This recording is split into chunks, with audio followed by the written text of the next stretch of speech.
And this is the movie review for the American Society of Magical Negroes. Now, this was a very interesting film because, storyline wise to guide the white. and what made this so interesting is the fact that people who were out and about going through their day and their progressions. This film is based on a kid who walks around in society, mainly around white people, and he's just not himself. This Justin Smith character. David Allen Greer is a magical Negro who has powers. He could teleport, and it's a whole group, a society, where their job is to help white people get through life to where it like lessens and loosens them up to make them more comfortable being around blacks. So their job is to spiritually guide white people to make them feel safe, to unarm white people of their racism. So now they feel comfortable being around blacks because a black person helped them achieve and guide them to their goals. So everybody is assigned a client until they're able to get to a new person. Now, this turns into a movie which highlighted I knew where they were going with this, with magical Negroes you've seen in movies who majestically seem to guide white people to their successes. And it's just like mirroring what happens in Hollywood. As you've seen from the Green Mile, they actually kind of mimic a Green Mile scene in there as to learn, as Michael Clark Duncan's job is to magically guide Tom Hanks' character and help him grow in the film. Morgan Freeman, he played God in Bruce Almighty. His God, he was literally playing God.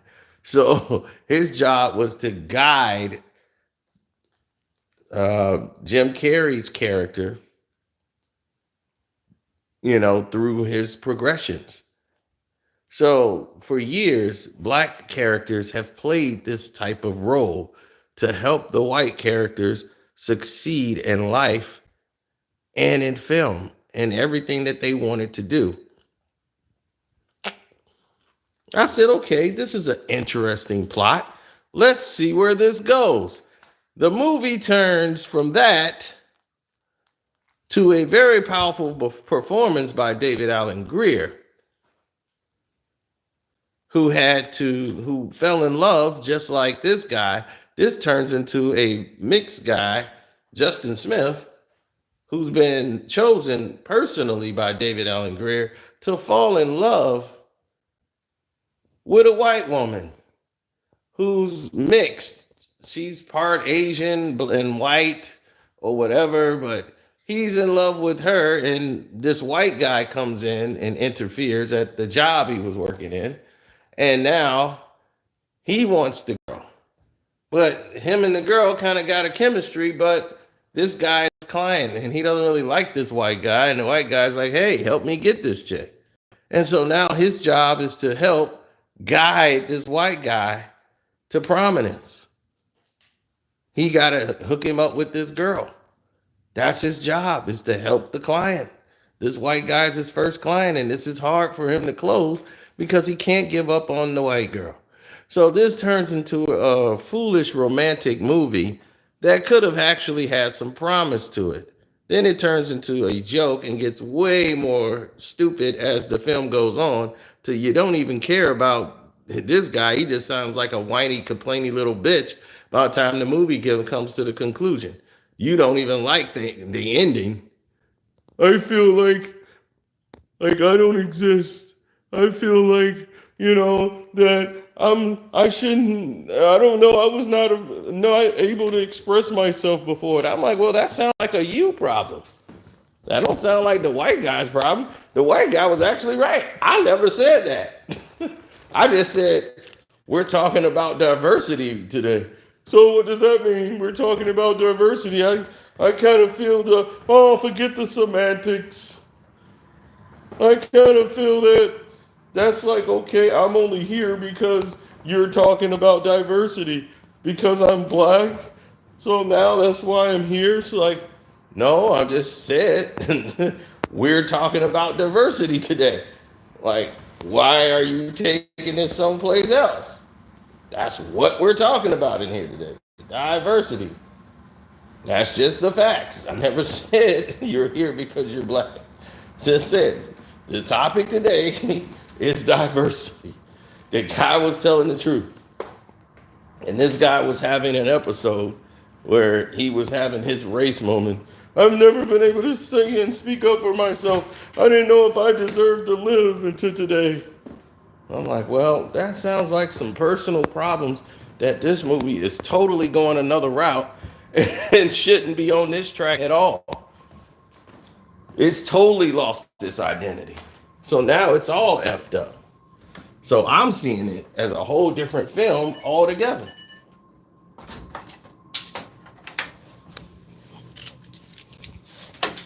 I said, well, this ain't the type of film I thought it was going to be. Because I swear to God, I thought it was going to be something else entirely. Not some romantic movie. I'm like, you kind of go away from the point of what you were trying to do. So now people come to the realization that the friendship should go both ways. It shouldn't be the black guy sticking up for the white guy all the time. The white guy has to actually care and listen to what the black guy is saying also. The friendship can't be one way.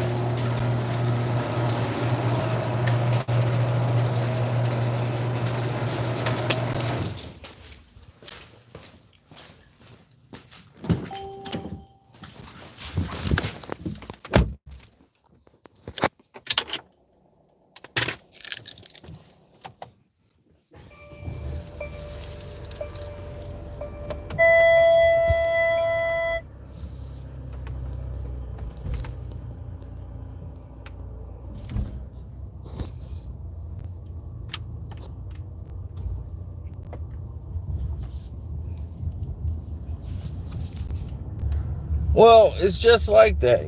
People outgrow each other and they go in different flights. That's the same thing that's happening here. I don't really see it as a problem. I don't see it as a situation. I see it as a monumental moment that people need to be focused on. Me, I'm out like a scout on a new route. That's how I feel. That movie was basically had some good moments. You know how somebody has a good idea and they have a good plot, and then they tried to make it an agenda of wokeness, and they took it to a woke area where it didn't need to be, because it started to get real stupid. And at the end, and all these black people was like, hey, piss up the white folks. We could actually talk back. We're gonna take back our powers. It's like, but if we do that, we lose our powers and we won't be magical Negroes no more. It is. When people get too woke, they so woke, they don't realize they still sleep.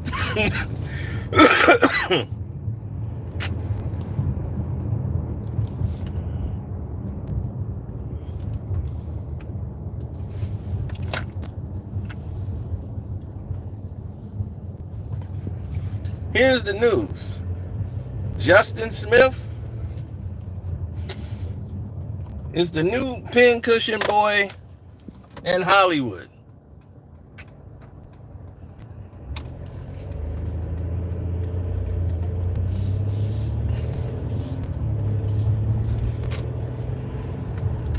Everyone thought he was Will Smith, the son of Will Smith, and the brother and the son, some type of related to Will Smith, and he wasn't. So everyone thought he was a Smith, and people would ask him on the set all the time, "Are you related to Will Smith?" And he goes, "No, I'm not. We have no relation." He said it's weird. A lot of people say that, and he was in the same movie with his son, and he met Will when they did the Get Down together, and a lot of people thought he was Will Smith's son, and they like, "You look more like Will than Jaden looks like him." And even Jaden says, "Yeah, you look a lot like my father." Like, my goodness, it is strange. Like, where is your family from? So he met Will. He was all nervous.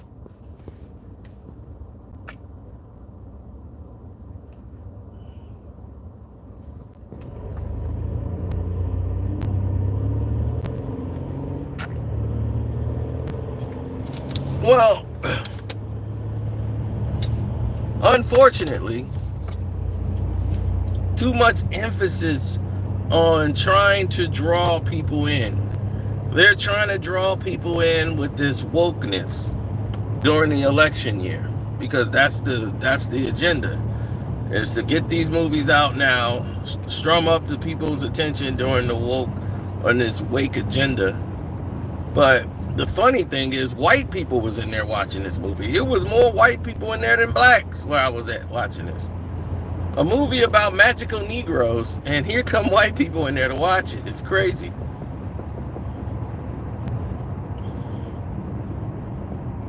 Yeah, they turned it into a romantic movie where this mixed guy is trying to get this mixed white girl.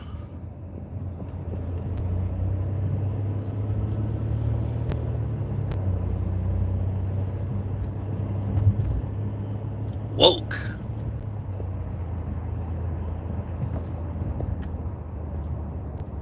He wanted to get up with her, she wanted to get up with him, and now here's the situation at hand.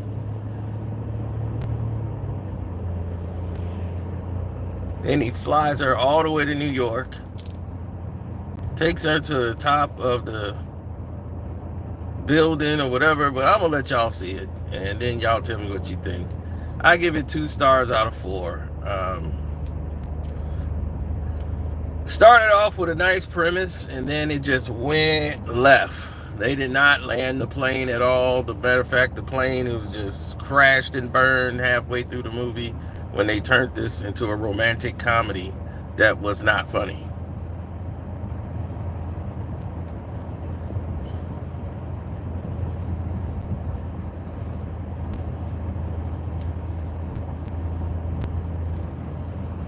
Well, when you beat the race drum over and over again, and you're not landing the point, and we're gonna beat the race drum to just go get a white girl at the end, it's like, huh? I'm just confused. I'm just like, I don't know what to think.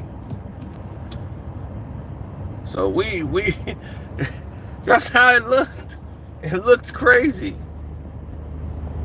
Everything in the movie just went totally left. This was like Indiana Jones and the Dial of Destiny.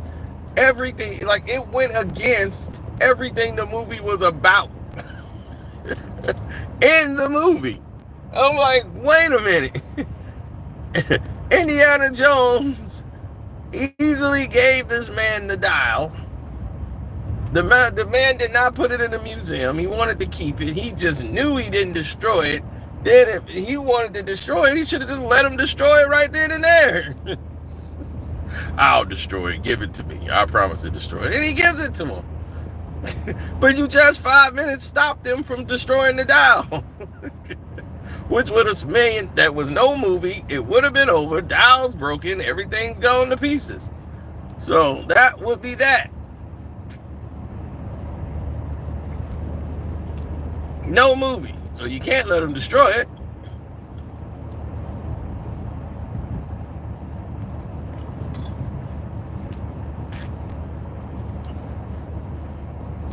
Andy character kept changing his entire stance. Like 2-3 times in the movie. They have no direction of what they wanted him to be. Same thing in this movie here. They had no idea of what they wanted him to be. It was like, where do you want this character to go? What do you want him to be about?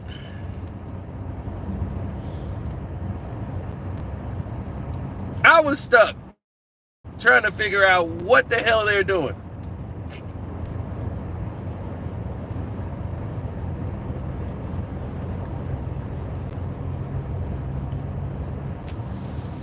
I'm not saying the actors did a bad job. I'm just saying with the script that was provided and the tones that what they're trying to do, it's like, okay, but you made it all about a love story.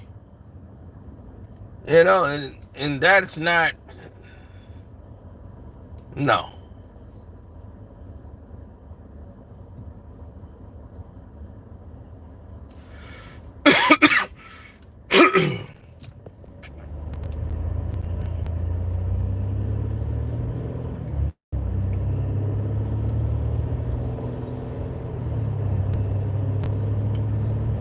Now, if you want to see something like this done smartly, watch American Fiction. Now, that is a much better movie than this.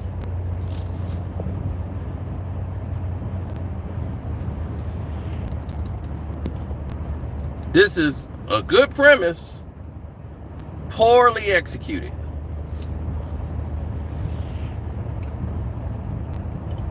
Second act, terrible. Third act, even worse.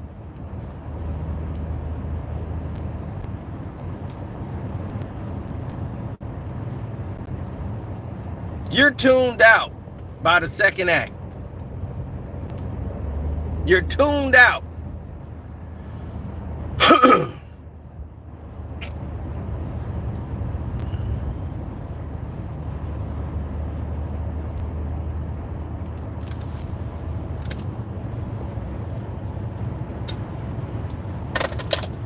I'm serious. You're tuned out completely. You have no identity. You haven't done anything that you needed to do. Everything you've done basically to this point is useless. So it don't even matter. Seriously, it's just a mess. So at this point, it's like you don't even...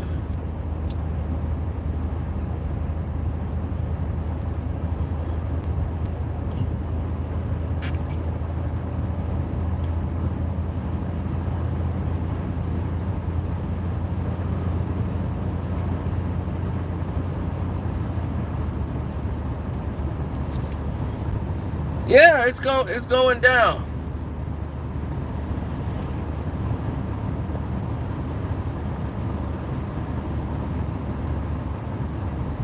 I'm ready for Civil War. Hopefully Civil War doesn't disappoint me. I'm very anxious to see that movie. Hopefully they got it in Dolby Atmos and I could get to hear it and see it in its entirety, in its right sound of mind, everything. Just need everything to flow perfectly.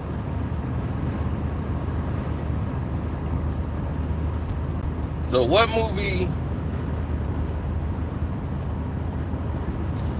deliberately condescending?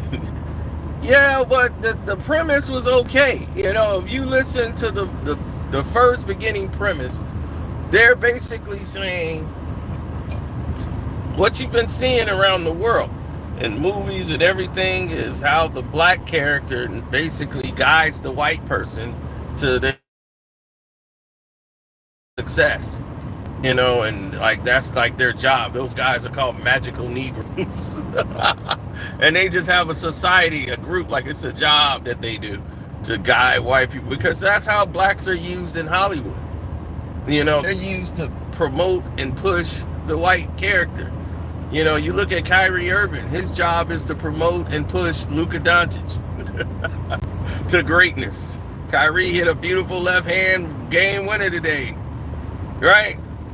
To help elevate Luka.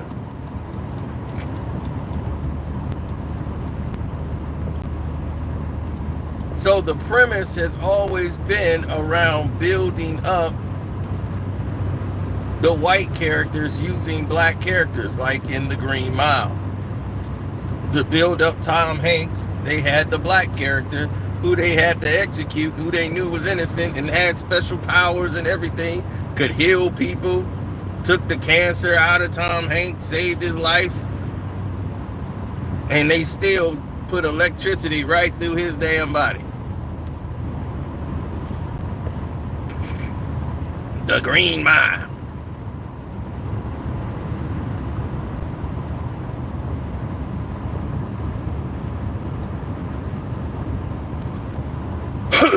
Then you got Bruce Almighty. Morgan Freeman is playing God. You can't get no higher than that. And what is his job? To guide Jim Carrey's character through. And that's what he did. He guided his character through.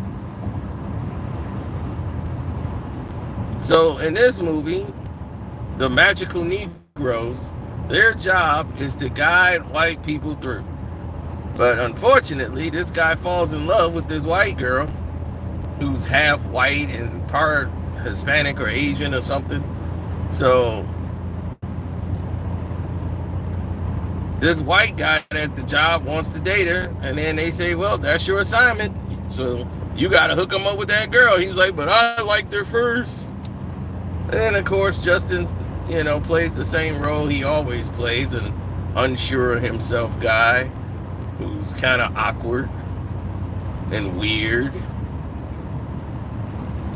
who knits yarn into art.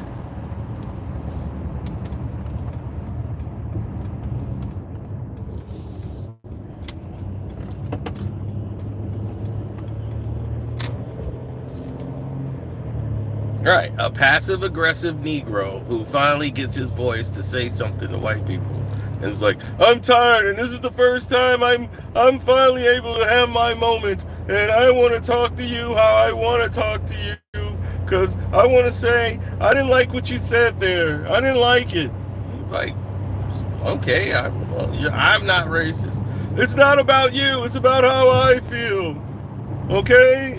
Sometimes it's about me. I'm like, oh my God, this is the most woke rant I have ever heard of a soft man. I didn't know if I deserved to live until just now. I'm like, well, then that's a you problem, buddy. That is a you problem. And this line lets him get the girl, now she's falling for him even more because he's a passive-aggressive male. Where they do this at? Like I told you, this movie does not land the plane.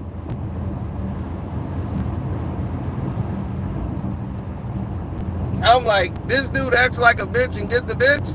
No way. Totally fiction.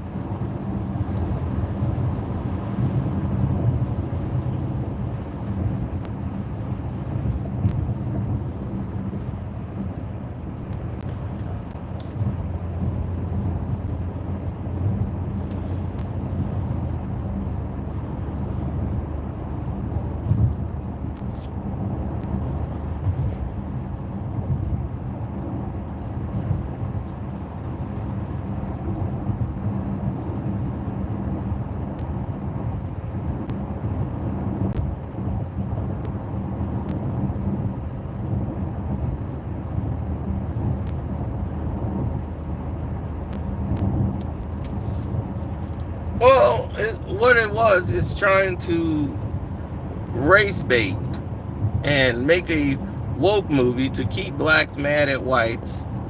The character that they got to play the white guy, of course, they were going to make him unlikable. And like, you're gaslighting, you're doing. I'm like, oh my God. I mean, really, he really wasn't saying and doing too much of anything. I am not a racist person. You're not going to throw that on me. I'm like, oh my God, this is like totally insane. I mean, they just trying to get more and more blacks to be passive aggressive. And this is just the growing trend that we're running into.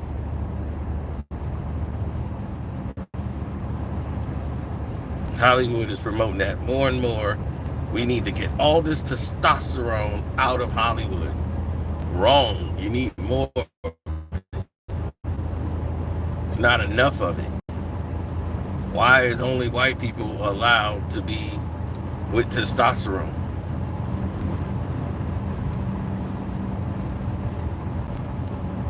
Blacks with testosterone? Can't have that.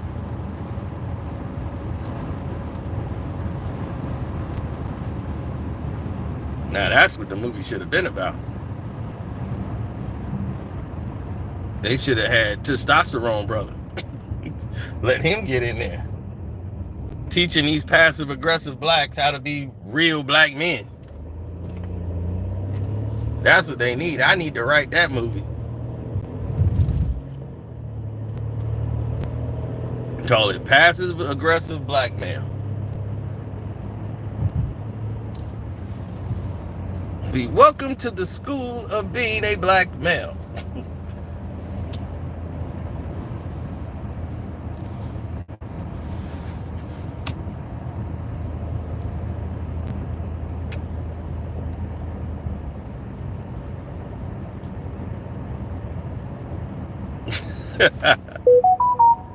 Oh, damn. All right, well, let me go ahead and do this. Thank y'all for supporting Screen Fiend. I'm going to do something, too, for the people, the members. It's coming up soon. Don't black out on me. Thanks for the subscribe.